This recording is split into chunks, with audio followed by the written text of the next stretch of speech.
Assalamualaikum everyone, welcome to the literary voyage. Hope you guys are healthy, wealthy and fine shine.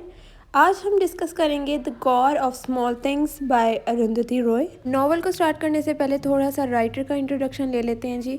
सुजाना अरुंधति रॉय एक Indian author हैं जो 24 नवंबर 1961 में पैदा हुई। उनके work the God of small things को मेंस बुकर प्राइज़ मिला था। ये एक पॉलिटिकल एक्टिविस्ट हैं और ये जो novel the God of small things हम पढ़ने जा रहे हैं वो ऑटोबायोग्राफिकल है और उसे रॉय ने 1992 में लिखा था, जिसमें उन्होंने आयमनम में अपने चाइल्डहुड के बारे में बताया है। ओके, अब हम कैरेक्टर्स को डिस्कस करते हैं। पहला कैरेक्टर है राहिल। राहिल एस्था की फीमेल फ्रेटर्नल ट्विन है। स्टोरी ज़्यादातर इसके पर्सपेक्टिव से ही बताई गई है। एज अ चाइल्ड एस्था और राहिल का बहुत अच्छा कनेक्शन होता है, लेकिन दे वर सेपरेटेड। एज एन एडल्ट ये एक अमेरिकन से शादी करती है, लेकिन डाइवोर्स हो जाती है, तो ये आयमनम वापस आ जाती है। नेक्स्ट कैरेक्टर है एस्था। एस्था राहिल का मेल ट्विन है। इसका फुल नेम एस्थेपन होता है। सोफ़ी मोल की डेथ के बाद उसे उसके फादर के पास भेज दिया जाता है, जिस वजह से वो बोलना ही छोड़ देता है। सोफ़ी मोल हमारा नेक्स्ट कैरेक्टर है। सोफ़ी मोल चक्कू और मार्गरेट की बेटी होती है।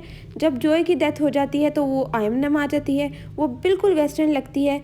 वो रिवर में डूब के मर जाती है और यही नॉवल में मेन इवेंट होता है। नेक्स्ट कैरेक्टर है जी अम्मू। अम्मू एस्था और राहिल की मदर है और ये बाबा से शादी करती है, लेकिन वो अच्छा इंसान नहीं होता और ट्विंस के बाद उनकी डाइवोर्स हो जाती है। उसके बाद इसका अफेयर वेलूथा से होता है, जिस वजह से उसे घर में बंद कर दिया जाता है और वो 31 ईयर्स की एज में ही मर जाती है। बाबा हमारा नेक्स्ट कैरेक्टर है। बाबा राहिल और एस्था के फादर हैं, जो कि एक एल्कोहलिक और अब्यूसिव पर्सन है। एस्था उनके साथ रहता है, लेकिन फिर वो 25 ईयर्स की एज के बाद आयमनम वापस आ जाता है। ममाची एस्था और राहिल की ग्रैंड मदर है। पपाची ग्रैंडफादर है, जो ममाची को ब्रास वे से मारता होता है जब तक चक्कू उसे फोर्सफुली स्टॉप ना करते। नेक्स्ट कैरेक्टर है जी बेबी कुचम्मा, जो कि राहिल और एस्था की ग्रैंड आंट है।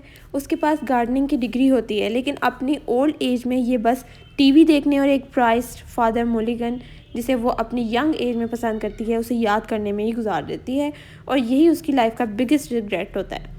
ये एक बड़ा विंडिक्टिव करेक्टर है जो वेलूथा पे अम्मू के रेप का इल्ज़ाम लगाती है और एस्था को प्रेशराइज करती है कि वो सोफ़ी मोल की डेथ का इल्ज़ाम भी वेलूथा पे ही लगाए। नेक्स्ट कैरेक्टर है जी चक्कू, जो कि राहिल और एस्था के अंकल हैं और पपाची और ममाची का बेटा।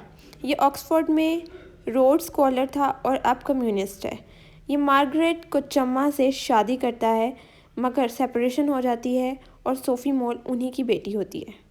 नेक्स्ट कैरेक्टर है जी वेलूथा, जो कि अम्मू के घर एज अ हैंडीमैन काम करता है। एस्था और राहिल इससे बहुत क्लोज होते हैं।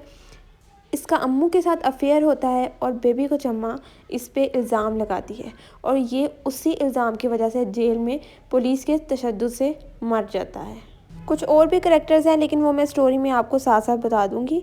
अब हम चलते हैं समरी की तरफ। The God of small things एक फ्रेगमेंट्री और स्कैटर्ड मैनर में लिखी गई है। स्टोरी कभी जंग बैक करती है 1969 में और कभी प्रेजेंट 1993 के सीन्स दिखाए जाते हैं।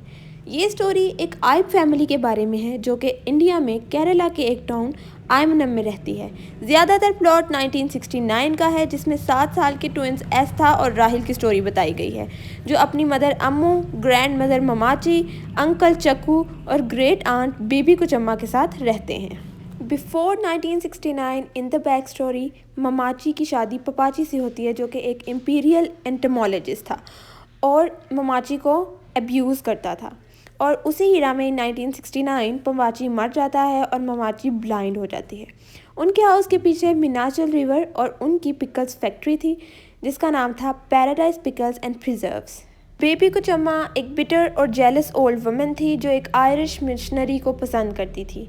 चक्कू ऑक्सफोर्ड होता है और मार्गरेट कुचम्मा से शादी कर लेता है वहीं, जो एक इंग्लिश लेडी होती है और फिर उनकी एक बेटी होती है सोफ़ी मोल, लेकिन फिर भी उनकी जमती नहीं है और मार्गरेट कुचम्मा को छोड़ देती है जॉय नाम के एक लड़के के लिए।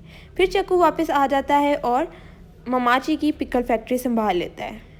अम्मू बाबा से शादी करती है आयमनम से जान छुड़ाने के लिए, मगर बाबा अच्छे इंसान नहीं निकलते, एब्यूसिव और एल्कोहलिक होते हैं। ट्विंस जब पैदा होते हैं तो अम्मू और बाबा में सेपरेशन हो चुकी होती है, इसलिए अम्मू को आयमनम वापस आना पड़ता है। केरला में उस वक्त कम्युनिस्ट पार्टी पावर ले चुकी थी। जो लैंडलॉर्ड जैसे कि आइब्स हैं उन्हें बाहर निकालना चाहते थे।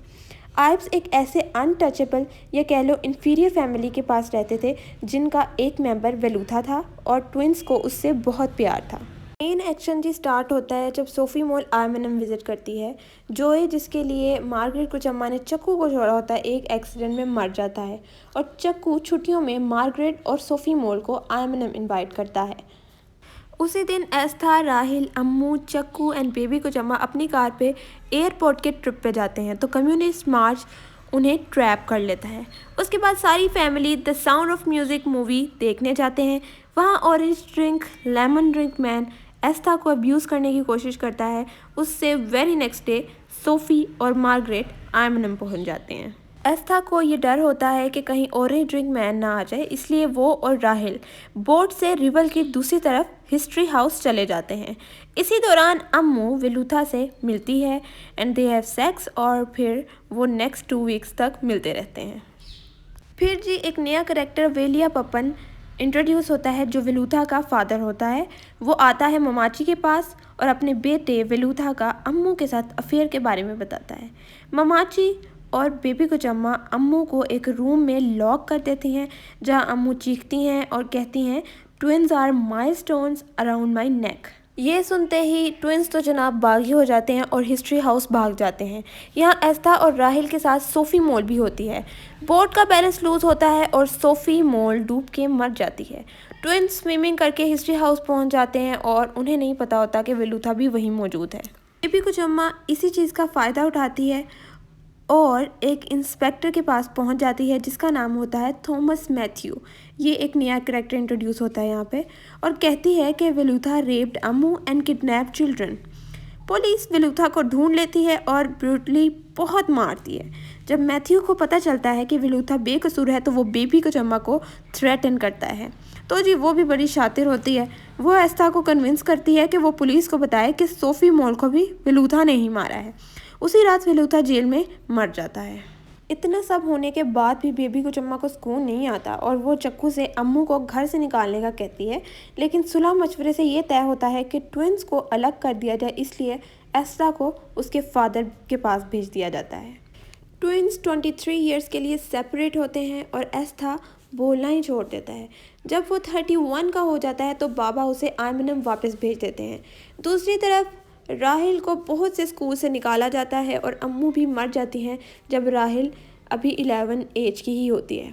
राहिल एक अमेरिकन से शादी कर देती है मगर डाइवोर्स हो जाती है और जब उसे पता चलता है कि एस्था आयमनम वापस आ गया है तो ये भी वापस आ जाती है। आखिरकार ये ट्विन्स 1993 में मिलते हैं। ममाची भी मर चुकी होती हैं और बेबी कुचम्मा और एक हाउस कुक कोचू मारिया सारा दिन बस टीवी ही देखते हैं और घर बिखरा ही रहता है। हिस्ट्री होटल अब एक 5 स्टार होटल बन चुका होता है। राहिल एंड एस्था उन सब ओल्ड मेमोरीज को याद करते हैं and end up having sex to show their closeness. और यहाँ पर ही स्टोरी एंड हो जाती है। लेकिन ये एंडिंग पे हुआ क्या? ये नॉवल बेसिकली मिक्सचर है स्मॉल थिंग्स और स्मॉल मोमेंट्स का, जिसे शो करवा के एक बड़ा मैसेज दिया गया है। ये एस्था और राहिल जो कि बच्चे थे उनके पर्सपेक्टिव से ब्रूटल वर्ल्ड की एक पिक्चर और इंडिया के पॉलिटिकल इश्यूज़ को पोर्ट्रे किया गया है और बताया गया है कि किस तरह ये सब बच्चों पे इफ़ेक्ट होता है कि एंड में वो डिस्ट्रक्शन की वर्ज पे थे। अगर तो करेक्टर स्टोरी के एंड पे मर जाएं तो वो ट्रेजिक एंडिंग होती है, लेकिन अगर वो एंड में इवल्स में इन्वॉल्व हो जाएं तो ये डिस्ट्रक्शन की इंतहा को शो करवाने का एक तरीका है। आई होप आप सबको समझ लग गई होगी। Thank you so much for watching and if you really understand it, please like our videos, subscribe our channel and must comment.